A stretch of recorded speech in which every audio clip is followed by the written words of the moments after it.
I became interested in Lees-McRae when I was pursuing my master's at Appalachian State in higher education.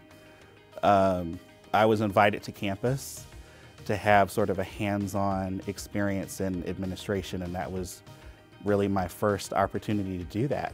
And ever since I learned about Lees-McRae, I've been interested. I'm connected to the high country in a couple of ways. My family is actually from the foothills of these mountains, back a couple centuries actually, and Western North Carolina just in general in the mountains. My family is from the Waynesville area, near Asheville, so connected a lot of different ways.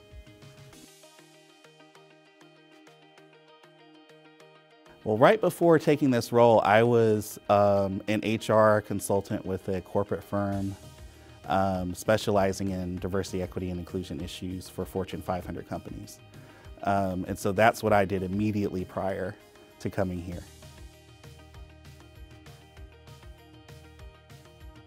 I think that, and this is probably true for most people in higher education, one of the great things about working with students is watching them realize their potential. It really sort of makes me believe in humanity again, and in life, and what the purpose of living is, watching them figure out what their purpose in life is. And it's almost like a fountain of youth in a lot of ways. A lot of us who are in the higher education never really truly grow up because the students keep us so youthful and in the know culturally, and it's a lot of fun.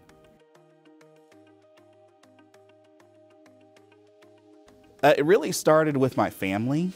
My siblings and I collectively have backgrounds that cover all the U.S. major racial and ethnic groups: Asian, Black, White, Hispanic, Latinx, and Native American. And that's just among my brothers and sisters. So before I even knew what that work was, I was interested in it.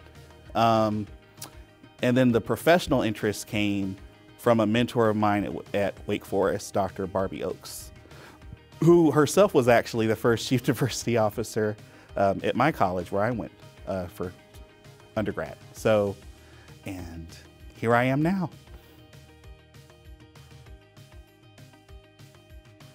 I think that diversity, equity, inclusion work is not just important here at Lees-McRae, but in higher education generally speaking, because everybody is unique and each individual person makes a community what it is. So their uniqueness makes the community unique, right? And so I think that sometimes it's really important to remind ourselves of who we are. So America's a big melting pot, and we should celebrate that, and we should sort of, you know, take stock of what that means and how we always can stay true to that in everything that we do.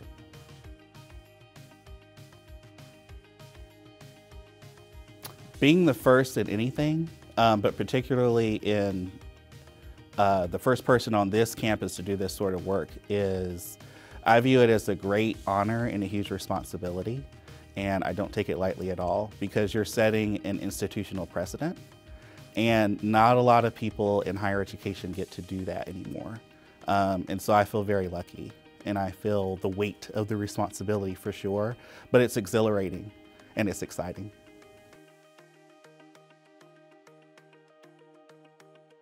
I hope to sort of change the way that people may think about diversity, equity, and inclusion. I think that a lot of us think we may know what it is, but we may actually be shocked to learn that it's very multifaceted, very multidimensional, in ways that maybe some people hadn't considered before. So I'm hoping to broaden horizons in the ways that people think about what it is that I do.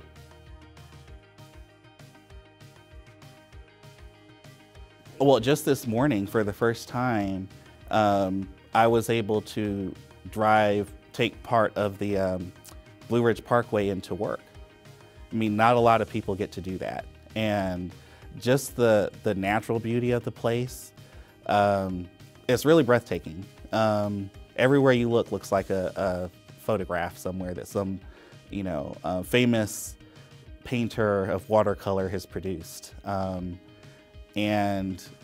it's beautiful in a way that other places are not. So you can see, Yellowstone and stuff, but the natural beauty is unique to this place. It's very distinctive.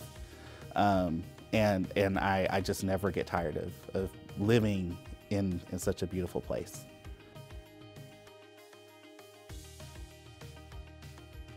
Fun fact, I am very proud to be an alum of the Spirit of the Old Gold and Black, which is at Wake Forest, which is the oldest college marching band in North Carolina.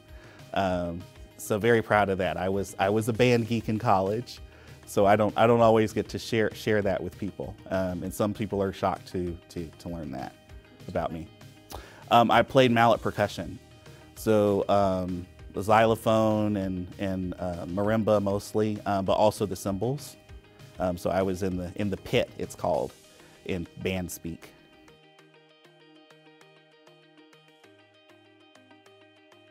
One thing that I really want students to understand is that just like everybody else who works for the college, I'm here for everybody. Everybody who is part of this community makes it what it is. And my job is really to help students figure out what makes them unique and then use that in order to connect with the community in meaningful and new ways. And my door is open to everybody. And I'm going to be concerned about you even after you leave these halls. I want to get the wedding invitations. I want to hear about the job promotions. And I want to be a resource for you any way that I can, not just during your time here, but long after you're gone. So I just want to make sure that they know that, you have your family through blood and you also have your family through us. And I am honored to be a part of it now.